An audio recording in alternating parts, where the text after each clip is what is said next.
2023년도 한 해를 마무리하고 또 2024년 새해를 곧 맞이하게 될 이 시간에 송구영신 예배는 드리지 않지만 우리 교우들과 구독자 여러분과 함께 다사다난했던 올 한 해를 마무리하고 이제 곧 다가오는 새해를 믿음과 은혜로 시작하자 하는 마음으로 함께 나눌 메시지를 준비해 봤습니다. 함께 은혜 나누시고 복된 새해 맞이하시기를 기도합니다. 송구영신을 위한 오늘 본문 말씀은 구약성경 시편 30편 1절부터 12절 말씀입니다. 구약성경 시편 30편 1절부터 12절 말씀 봉독합니다. 여호와여, 내가 주를 높일 것은 주께서 나를 끌어내사 내 원수로 하여금 나로 말미암아 기뻐하지 못하게 하심이니이다. 여호와 내 하나님이여, 내가 주께 부르짖음에 나를 고치셨나이다. 여호와여, 주께서 내 영혼을 스올에서 끌어내어 나를 살리사 무덤으로 내려가지 아니하게 하셨나이다. 주의 성도들아, 여호와를 찬송하며 그의 거룩함을 기억하며 감사하라. 그의 노염은 잠깐이요 그의 은총은 평생이로다. 저녁에는 울음이 깃들일지라도 아침에는 기쁨이 오리로다. 내가 형통할 때에 말하기를 영원히 흔들리지 아니하리라 하였도다. 여호와여, 주의 은혜로 나를 산같이 굳게 세우셨더니 주의 얼굴을 가리심에 내가 근심하였나이다. 여호와여, 내가 주께 부르짖고 여호와께 간구하기를 내가 무덤에 내려갈 때에 나의 피가 무슨 유익이 있으리요. 진토가 어떻게 주를 찬송하며 주의 진리를 선포하리이까. 여호와여, 들으시고 내게 은혜를 베푸소서. 여호와여, 나를 돕는 자가 되소서 하였나이다. 주께서 나의 슬픔이 변하여 내게 춤이 되게 하시며 나의 베옷을 벗기고 기쁨으로 띠띠우셨나이다. 이는 잠잠하지 아니하고 내 영광으로 주를 찬송하게 하심이니 여호와 나의 하나님이여, 내가 주께 영원히 감사하리이다. 아멘. 시편 30편은 다윗의 시, 곧 성전 낙성가라는 제목이 달린 시입니다. 낙성가란 건축물의 공사를 다 마치고 부르는 노래를 의미하고 다른 번역본 성경은 낙성가가 아닌 봉헌가로 번역했는데 이 제목은 두 가지 사실을 말해줍니다. 먼저 다윗이 이 시편을 지은 저자임을 알려주는 것은 물론이고 예루살렘 성전의 완공을 기념하기 위한 노래임을 우리는 알 수 있죠. 물론 예루살렘 성전은 다윗의 아들 솔로몬 재위 기간 중에 완공된 건축물인 까닭에 다윗이 성전의 완공을 목격한 뒤에 지은 시로 보기는 어렵습니다. 다만 기원전 2세기경부터 유대인들이 성전의 정화와 봉헌을 기념하기 위해 수전절이란 유대 명절을 지키기 시작했고 수전절 기간에 모인 유대인들이 공동으로 낭독했던 시가 바로 시편 30편이라는 것이죠. 자, 그렇다면 당시 유대인들은 제2성전의 정화와 회복을 기념하기 위한 명절인 수전절에 왜 하필 다윗의 시를 성전 낙성가로 봉헌가로 선정하여 불렀을까요? 더군다나 이 시의 전반적인 내용은 다윗의 개인적인 회고와 간증에 더 가깝고 오히려 성전에 관한 내용은 언급조차 없는 까닭에 성전 낙성가로 부르기에는 무리가 있는 것처럼 보입니다. 왜냐하면 앞에서도 말씀드렸듯이 이 시편은 다윗이 큰 질병이나 심각한 재난으로 고통당했던 시절에 느꼈던 참담한 심정을 토로함과 동시에 마침내 회복과 치유의 은혜를 허락하신 하나님께 감격과 기쁨의 마음을 노래한 시로서 마치 은밀하게 써내려간 일기처럼 지극히 개인적인 성격을 띠는 내용으로 가득하기 때문이죠. 그런데도 2세기경의 유대인들은 수전절의 이 시를 다 함께 모여 낭독했고 공식적인 신앙 고백처럼 사용했다라는 것이죠. 그렇다면 지극히 개인적인 간증과 신앙 고백이 담긴 다윗의 이 시편을 성전의 정화와 회복을 기념하는 명절인 수전절에 공동의 신앙 고백으로 삼은 이유는 무엇일까요? 그 이유를 알아보기 위해서는 수전절의 수립 배경을 알아볼 필요가 있습니다. 기원전 2세기경에 시리아의 안티오쿠스 3세와 4세가 차례대로 유다를 무력으로 정복한 뒤 유대의 문화와 종교에 대한 말살 정책을 대를 이어 강력하게 펼쳐나갔고, 그 일환으로 율법이 적힌 토라를 불태우거나 성전 안에는 제우스 신상을 세우는 일도 벌였으며, 심지어 성전 이곳저곳에 돼지 피를 뿌리고 바르는 짓까지 저질렀던 것입니다. 이처럼 잔인무도한 말살 정책과 도를 넘어선 모욕적인 통치에 반발했던 유대인들은 마카비라는 인물을 중심으로 극렬하게 저항했고, 기적적으로 3년 만에 예루살렘 성전을 회복하기에 이릅니다. 수전절은 바로 이 일을 기념하는 명절입니다.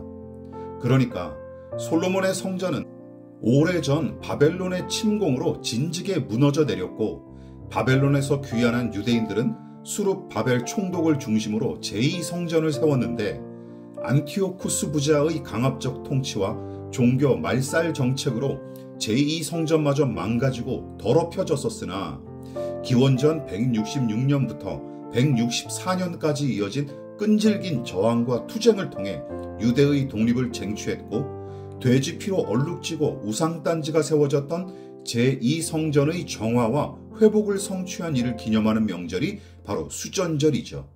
이처럼 수전절은 압제에서 해방으로, 혼돈에서 질서로, 망가짐에서 고침으로, 부정에서 정결함으로, 실패에서 성공으로, 어둠에서 빛으로, 불행에서 행복으로, 절망에서 소망으로, 저주에서 축복으로, 슬픔에서 기쁨으로, 죽음에서 생명으로, 심판에서 구원으로 변화시키신 하나님의 은혜를 기억하고 찬양하는 절기인 셈이죠.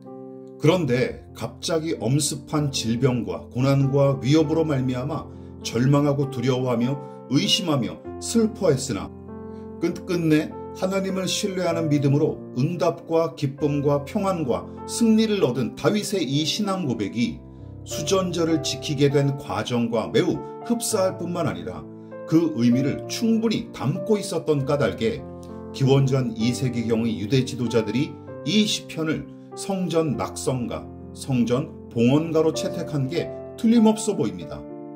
특히 시리아의 압제에서 벗어나 해방을 맞이한 유대인들이 제우스 신상과 돼지피로 더럽혀졌던 성전을 다시금 정결한 예배의 공간으로 복구한 뒤 마침내 맞이하게 된 첫 번째 수전절에서 이 구절을 함께 낭독할 때면 울지 않았을 사람이 없었을 것 같습니다.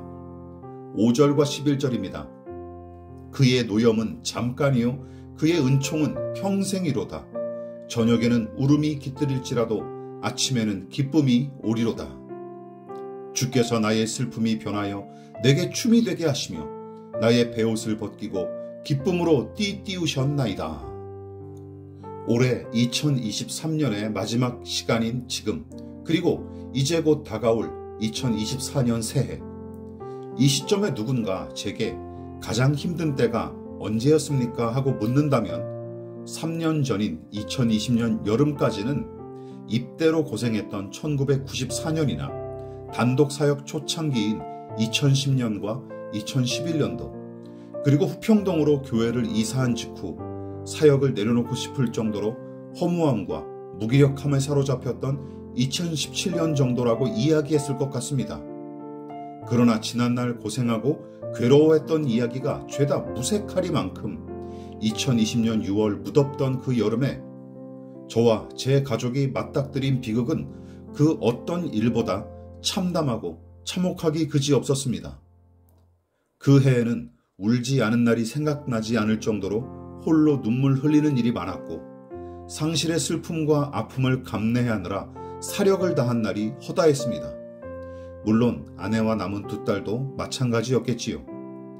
하지만 저와 우리 가족의 발버둥과 몸부림은 깊이 인지하지도 못한 채 그런 일을 겪고서도 잘 지내나 보군요 하며 의아하게 생각하거나 빈정거리는 사람들도 있었습니다. 또한 상대방을 위한답시고 섣불리 내뱉는 충고와 위로의 말이 실제로는 약이 아니라 독이 된다는 사실도 뼈저리게 체험한 지난 3년이었습니다. 게다가 하나님과 기독신앙에 대한 근본적인 회의와 염증과 분노가 밀물처럼 밀려올 때도 있었습니다. 물론 저는 하나님의 존재는 물론이고 그분의 성품과 선하심을 여전히 신뢰하지만 결국은 제 목숨과도 같은 딸을 먼저 데려가셨을 뿐만 아니라 이 처참한 일을 허락하신 분이 하나님이심을 저는 인정하지 않을 수 없으면서도 여전히 다 이해하거나 납득할 수 없는 게 사실입니다. 그래서 마치 이 시에서 다윗이 고백했던 것처럼 하나님, 저는 쳐다보기도 싫으신 겁니까? 저와 제 가족, 이 교회를 왜 이렇게 취급하십니까? 하며 분노하고 기도한 적도 많았습니다. 새해를 코앞에 두고 조금은 불편하고 혹은 우울감에 빠지기 쉬운 개인적인 이야기를 꺼내놓는 이유는 여러분에게 제 아픔을 알아주십사 보채거나 구걸하기 위해서가 아닙니다. 지난 3년 동안 저를 버티고 견디게 했던 가장 큰 원동력에 관해 나누고 싶어서입니다. 물론 상실의 슬픔과 아픔은 여전히 거대한 마그마처럼 제 가슴속 깊은 곳에서 유유히 흐르고 있을 뿐만 아니라 아직도 가끔은 활화산의 용암처럼 뿜어져 나오는 서러움과 괴로움에 팔다리가 잘린 짐승처럼 통곡할 때도 있습니다. 그러나 슬픔과 아픔의 폭탄이 전방위적으로 투하되어 저의 마음과 일상마저 갈갈이 찢어놓았던 그 일도 어느덧 3년 6개월이 흘렀고 고된 행군으로 발바닥에 굳은 살이 잔뜩 빼인 군인처럼 이제는 먼저 떠난 딸을 생각하며 홀로 우는 일도 많이 줄은 게 사실입니다. 그리고 시간이 가고 나이가 들며 인생과 죽음에 관한 생각이 쌓여갈수록 제가 겪은 무수한 고통과 좌절과 슬픔과 이별이 그저 실패와 허무와 저주로 남아있지 않고 지독한 냄새를 풍기는 퇴비처럼 보이는 그것들이 도리어 오늘 하루를 살게 하고 내일로 다가서도록 이끄는 자양분임을 또한 부정할 수 없습니다. 무엇보다 그리스도인으로서 참담한 심정 가운데서도 절대로 놓칠 수 없었고 생명의 동아줄처럼 여기며 붙든 것이 바로 말씀과 기도였습니다.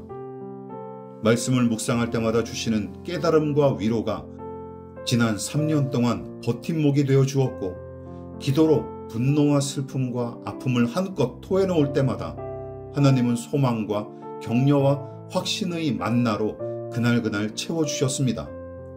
물론 어떤 때는 기도할 힘조차 없고 내키지 않아서 침묵했던 적도 많았습니다. 그러나 저와 같이 덜 떨어진 인간도 참아주고 기다려주신 하나님, 우리의 고통을 외면하지 않으시고 고통의 짐을 함께 짊어지신 그 하나님, 우리가 원하는 대로 이루어주시지 않고 당신의 뜻대로 일하시는 하나님, 그래서 불안과 두려움이 시시때때로 엄습하지만 평안히 가라 하고 말씀하시는 그 하나님, 더 나아가 슬픔의 무게에 짓눌려 주저앉았던 자를 마침내 일으켜 세워 춤추게 하시고 눈물과 한숨으로 수놓은 상복을 벗겨내어 결국은 잔치자리로 인도하실 하나님을 노래했던 다윗처럼 저도 그 하나님을 새롭게 만나고 더 깊은 신뢰로 나아가는 법을 배우는 중입니다.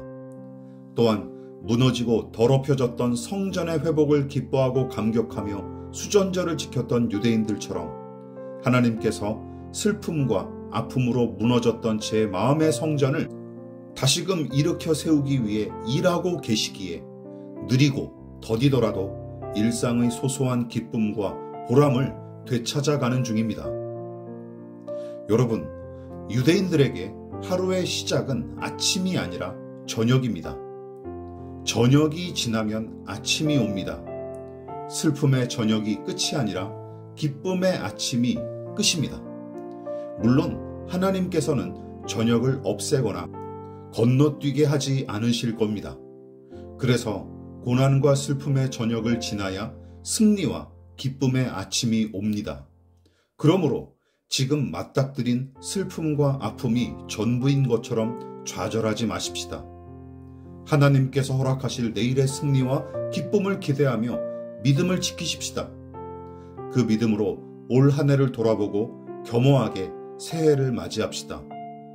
주의 은혜가 충만하길 축복하며 기도합니다. 리처드 해리스 성공의 주교의 기도로 저의 기도를 대신하여 마무리하도록 하겠습니다. 생명의 주님, 당신의 생명이 사방에서 저를 끌어안습니다. 제 팔을 벌려 당신을 맞이합니다. 주님, 저에게 더 분명한 비전을 주셔서 많은 영광스러운 것들을 보게 하시고 만물 속에서 만물을 통해 우리와 함께 하시는 당신을 깨달아 당신이 지닌 사랑의 마음을 갖게 하소서.